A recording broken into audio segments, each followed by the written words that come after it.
हमारा Purvanchal YouTube channel के proprietor बड़े भैया संतोष और हमारे कैलाश भैया और तमाम यूट्यूबर साथी आए, आप लोगों को दिल से धन्यवाद देती हूँ। हमारे संतोष भैया हमारा पूर्वांचल चैनल के जो प्रोप्राइटर हैं, भैया की तरफ से शानदार 100 रुपया के आशीर्वाद हमारे चाचा हैं श्री राम ना, बहुत बहुत धन्यवाद भाई, आपके बड़ा अथक परिश्रम मेहनत करेला। लेकिन गीत के शुरुआत में माई के वंदना से पहले एक लाइन तरस बा गुरुजी, कैसे आवा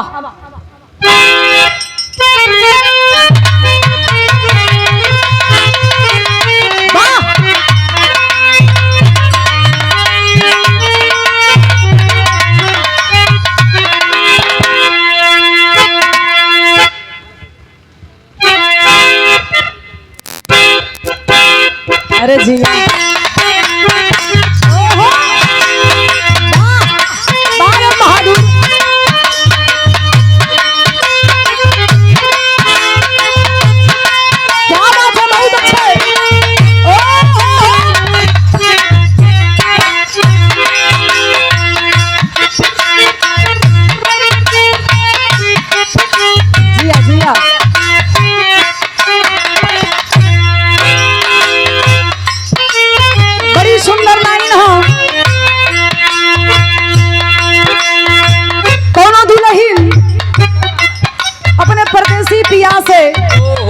बात कहता कहे राजा जी जात हुआ ताजा, लेकिन हमारे एगो बात गठियाली हाँ, हमरा के भूल के कोनो सौतीन के चक्कर में उ दुल्हनिया समझावत। अच्छा मर्द जब घरे से बाहर निकलल हम सबके क्वालिटी नहीं बा, कुछ कुछ लोगन के आन के मेहर अपन लइका, आन के मेहर अपन बड़ा खूबसूरत लगेला, ई मर्द जात के क्वालिटी है, सबके नहीं कुछ लोगन के लोग कहेलन। उ दुल्हनिया बेचारी सुनले रहल, कलत की ए राजा जी जात हुआ ताजा, लेकिन हमारा ही बात सुना का कहली।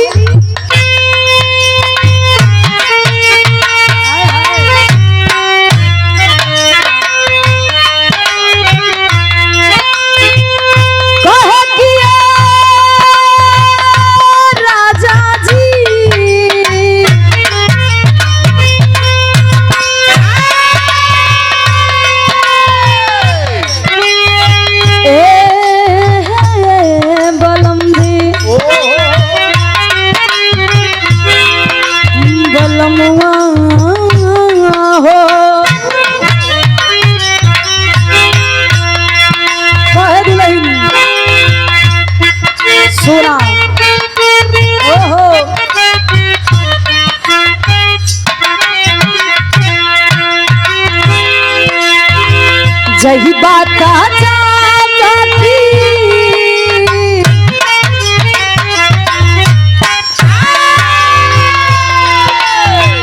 यही बात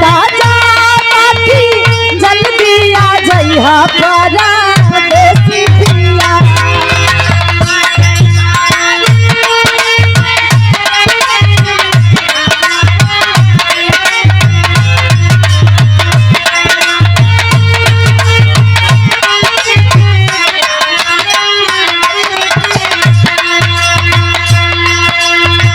यही बात जल्दी आ जइहा परदेसी पिया, बहरा तू जाके एगो पटिया पठैया परदेसी पिया।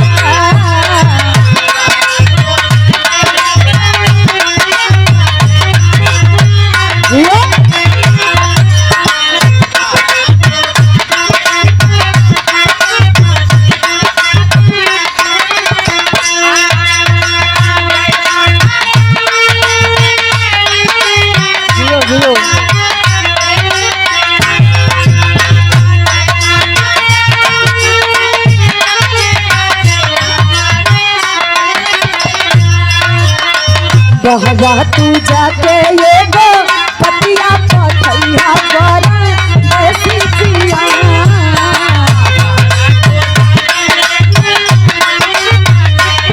अरे जिया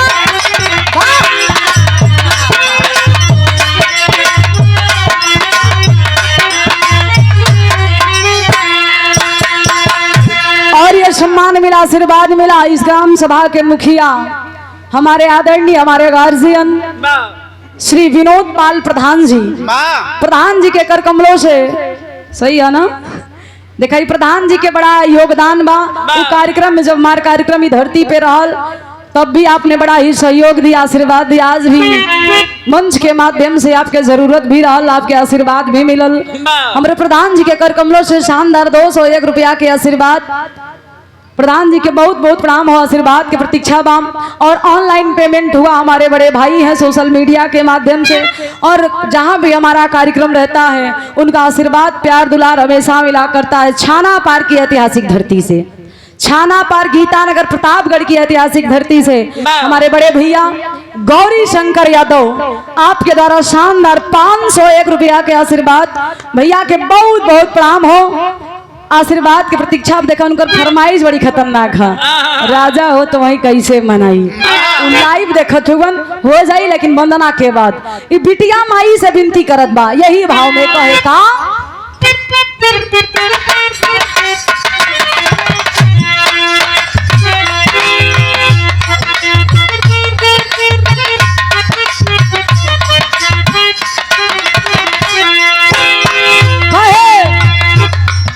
मातारी हई ज्योति के केहू ज्योति ना जानत रहल, ज्योति के ज्योति बनावे वाली आप बड़ू लोग हुवन। आज कुछ जिला में नाम बा, चर्चा बा, ई हम ना पौले हई, आपके आशीर्वाद से मिलल बा। वैसे ठीक कृपा करता हमरे ऊपर कहे का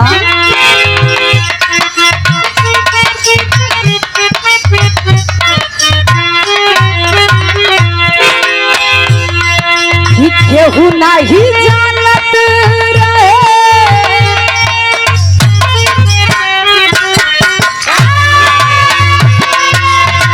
केहू नहीं जानत रहे, दिहलू जानाई जागा गाई नाई।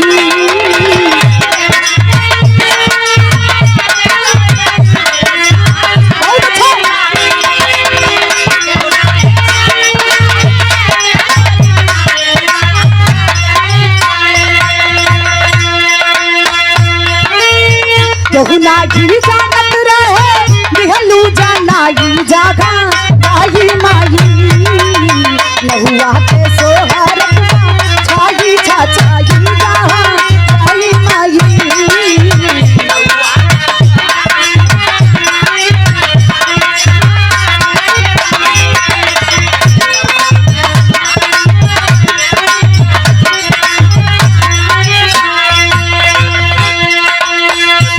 बिटिया माई से कहा था कि मतारी एक छोटे से घर के अनजान से लड़की के आज दुनिया में पहचान देलू, लोग जानेलन हम कुछ ना कैले बन, ना हमके स्वर के ज्ञान बना, हमके व्यंजन के ज्ञान बा, आप ही सब कुछ कैले बाड़ू। आज भी मंच के माध्यम से, हर मंच के माध्यम से आपके जरूरत रहेला, आज भी बा कहे का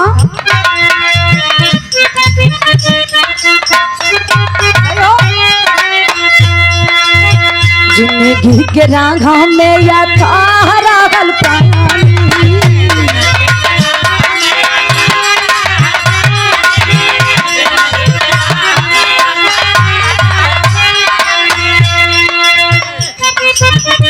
वाह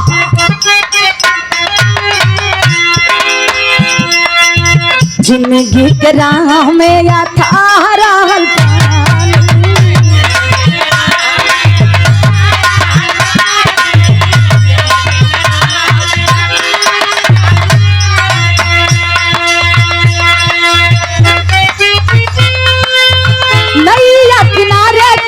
दिहालू भावानी।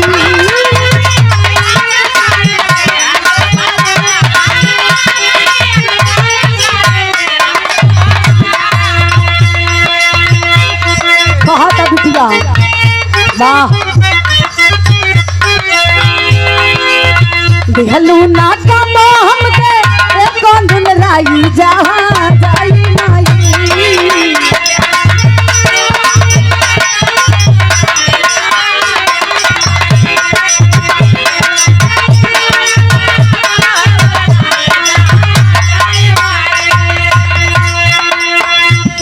कहा था बिटिया हर मंच पे आशीर्वाद मिलल बा, ई मंच पे जरूरत बा।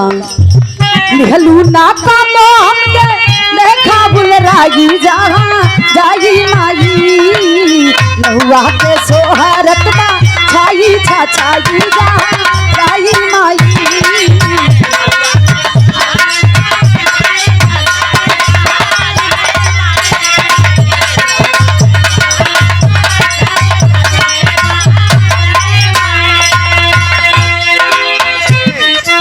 बिटिया निवेदन करता महतारी से कि ए माई चाहे हम गावे के अवस्था में रही या ना रही वो मंच के गरिमा के आप बचावेलू।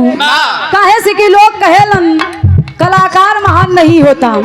सुरेश भैया कोई कलाकार महान नहीं होता है, ये हमारा सौभाग्य। मशहूर कॉमेडियन जेकर सोशल मीडिया फेसबुक हो यूट्यूब हो इंस्टाग्राम आप चाहे कोनो भी प्लेटफॉर्म हो ये समय तो आपके गर्दा बा शानदार। ये कई सौ रुपए का आशीर्वाद रुपया ना बा बल्कि हमारे लिए आशीर्वाद बा। सुभाष भैया की तरफ से घर कहाँ है भैया आपके? आज नहीं घर है नहीं रिश्तेदारी में आए लो। बहुत बहुत धन्यवाद बा आपके हम दर्शन एक बार कही चुकी लेकिन कहाँ करे ही ना बताई। बहुत बहुत धन्यवाद। हाँ ऐतिहासिक धरती पे आ जाऊला आपके हमार सौभाग्य बा कि आपके दर्शन भइल। उपस्थित जनता जनार्दन के बहुत बहुत प्रणाम आशीर्वाद के प्रतीक्षा बा। लेकिन बिटिया कहता आ ना पागल अब भैया अपन वाला नाम बता दे यूट्यूब वाला नाम आ राम औजार।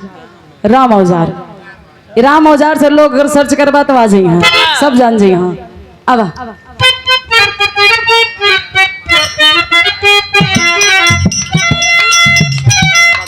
भैरवपुर बक्सा की ऐतिहासिक धरती से मदन लाल मास्टर साहब गुरु जी के कर कमलों से शानदार 101 रुपया के आशीर्वाद पैर छू के पहलगी वाम आशीर्वाद के प्रतीक्षा है कहना हो।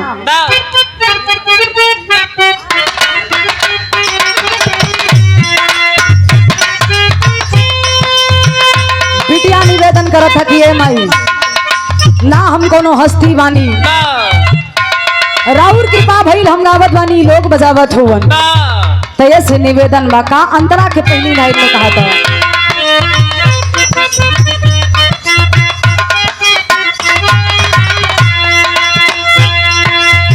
कृपा तोहार भइल चारा चागम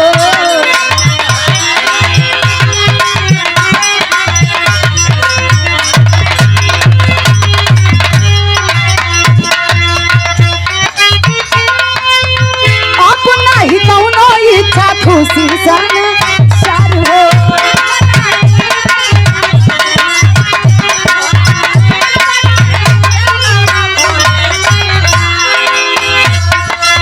बिटिया हर महफिल में दे तू विजयी बनाई जगह गाई नाजी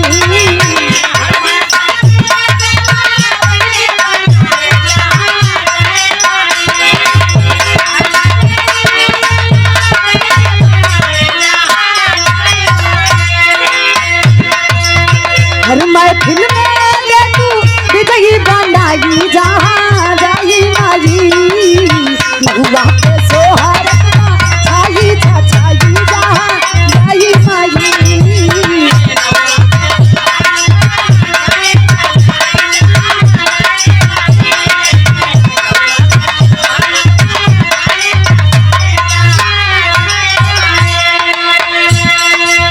और बड़े बड़े धर्म के बड़े भैया हैं सागंज जौनपुर के ऐतिहासिक धरती के निवासी हैं और दिल्ली में कार्यरत हैं। भाई के तरफ से ऑनलाइन पेमेंट हुआ शानदार 201 रुपया के आशीर्वाद भैया के बहुत बहुत प्रणाम। भाई सब लाइव से जुड़ल लोगन बहुत बहुत धन्यवाद बा भैया। आजकल ऑनलाइन के जमाना बा जहाँ रहा हूँ पैसा भेज दा आशीर्वाद हो जाए तो कोनो दिक्कत लेकिन आओ जरूरी बा। आखिरी अंतिम लाइन में बिटिया कुल खानदान अपने घराना के परिचय में संकेत करा था कि हे मातारी हम कौने बगीचा के खिलल फूल बानी अब केकरा आशीर्वाद से गाई लाई लोगन से बजवाई ला कहे का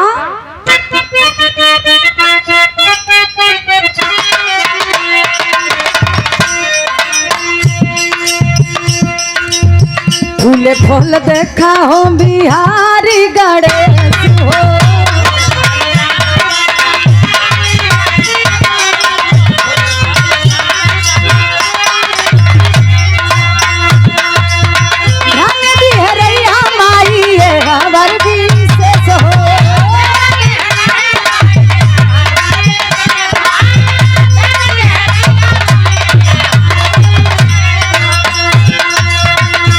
ज्योति गाया के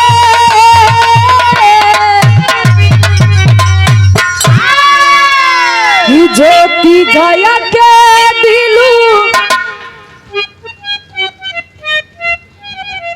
और ये देखा आशीर्वाद मिला हमारे धर्म के गार्जियन बड़े ही सम्मानित जो कि नाम के मोहताज नहीं है परम आदरणीय परम सम्मानित श्री अरविंद कुमार यादव जिला संगठन मंत्री अटेवा जौनपुर की ऐतिहासिक सरजमी से अटेवा जौनपुर रामपुर भटौली की ऐतिहासिक धरती से शानदार 201 रुपया के आशीर्वाद पैर छू के पैलगी बा उपस्थित जनता जनार्दन के बहुत बहुत प्रणाम है आशीर्वाद के प्रतीक्षा बा आखिरी लाइन में संकेत हम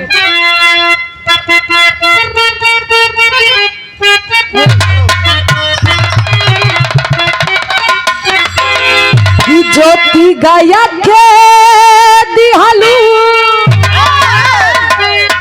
डंका बजाई जहाँ जाई माई नौआ के सोहारत बा छाई छाई जहाँ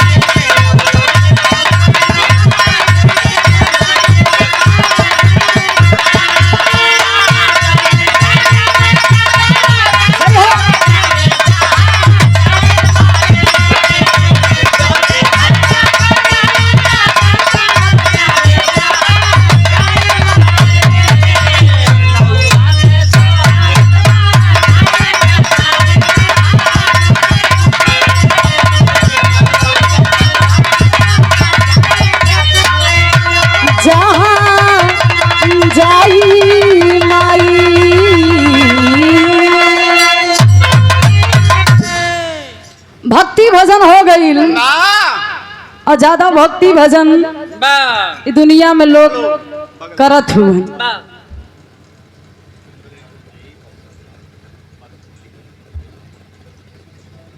और ये देखिए सम्मान मिला आशीर्वाद मिला परम आदरणीय परम सम्मानी श्री धर्म के गार्जियन जो कि नाम के मोहताज नहीं हैं सम्मानीय श्री पुष्पेंद्र यादव जी बक्सा की ऐतिहासिक धरती से चलकर आए हैं शानदार 201 रुपए का आशीर्वाद और हमारे गार्जियन हैं श्री विजय भारत यादव गार्जियन की तरफ से शानदार 201 रुपया के आशीर्वाद विजय भारत यादव प्रधान खोभरिया तेजी बाजार की ऐतिहासिक धरती से प्रधान जी के द्वारा शानदार 201 रुपया के आशीर्वाद और विजय बहादुर यादव अटरा तेजी बाजार की ऐतिहासिक धरती से शानदार 101 रुपया के आशीर्वाद बहुत बहुत धन्यवाद बा उपस्थित जनता जनार्दन के पैर छुके पहलगी आशीर्वाद के कामना बा और सम्मान मिला आशीर्वाद मिला श्रीमती पनाऊ देवी स्नातकोत्तर महाविद्यालय क्योटली एवं आर के कॉन्वेंट स्कूल क्योटली प्रतापगढ़ की ऐतिहासिक धरती से देखा यूं स्कूल हम शिक्षा ले ले ही ऐतिहासिक धरती हम शानदार 201 रुपया के आशीर्वाद बहुत बहुत धन्यवाद बा वैसे भी कहल जाला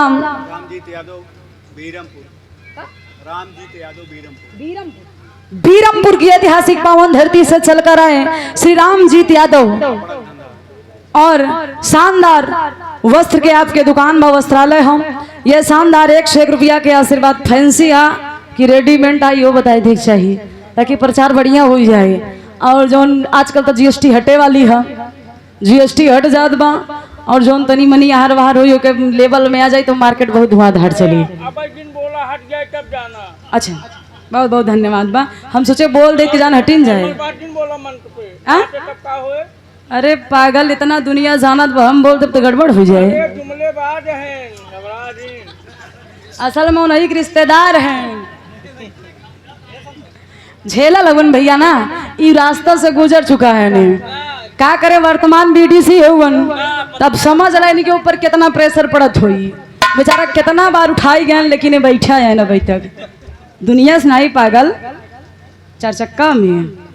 बहुत बहुत धन्यवाद बा। वैसे अभी हम बताई लाम कि दुनिया में एमपी एमएलए बनब आसान रहा प्रधान जी। आज के जो जनरेशन चला था एमे एमपी एमएलए बनब आसान है, लेकिन गांव के प्रधानी के चुनाव लड़े में बड़ी सीसी बाटे के पड़ेला भैया। एंकर बाबू ठेकेदार हुवन। सच्चाई तो बा, 7 महीना रह गई ना प्रधानी के चुनाव, 7 महीना रह गए, लेकिन अब ऐसे तैयारी जारू बा। ये देखा हमरे गुरुजी प्रधानी के चुनाव लड़े वाला हुवन, यो फुल माहौल में हुवन, अपन प्रचार करत हुवन, लेकिन तनी से अपन वाला व्यवस्था बनाए रखा। मलकिन वाला हाँ देख प्रचार निकल रहे हैं। जब ये बीडीसी के चुनाव लड़े ना प्रधान जी ना, तो एक ठेन के समय के नारा लगत रहे, दाल भात कच्चा ओट, दारू मुर्गा पक्का ओट के प्रचार करेगा रहे। सच्चाई बा, लेकिन आज के दौर में जितना बटबा उतने भाई बा। इनका निशान का रहा भाई। आई ई कैसे जीतल रहन हुआ, मेहनत कैलन, परिश्रम कैलन, के कैलस इनकर मालकिन भाई, इनकर मालकिन कैले रहनी। ऊ कैसे बा रतिया रतिया जाके प्रचार करत रहनी। देखा सच्चाई बतावत हो, लेकिन आप लोग अन्यथा मत लगैया। इनकर कहे के मतलब जब विराह में आ जा हमारे साथे तो महीना महीना पे घर भी ना जाए। तो समझा कैसे जीत गई ना। अरे मतलब लोगन से, माई बहन से हाथ जोड़ी करे इनकर मलकिन। रतिया में हाथ जोड़ी करे हो, माई बहन से रात में न मिलिया तो कब मिलिया। राती में माई बाप ना देवरन से मिलत रहनी। अच्छे वोट से आप विजयी बनला। इनकर चुनाव चिन्ह बड़ी नीमन रहे। जान दो प्रधान जी, प्रधान जी इनकर चुनाव चिन्ह का रहल अनार। सच्चाई बतावत हुवन, ये ताकतवर चीज रहल तबे न विजयी बनला। विजयी विजयी हो गई।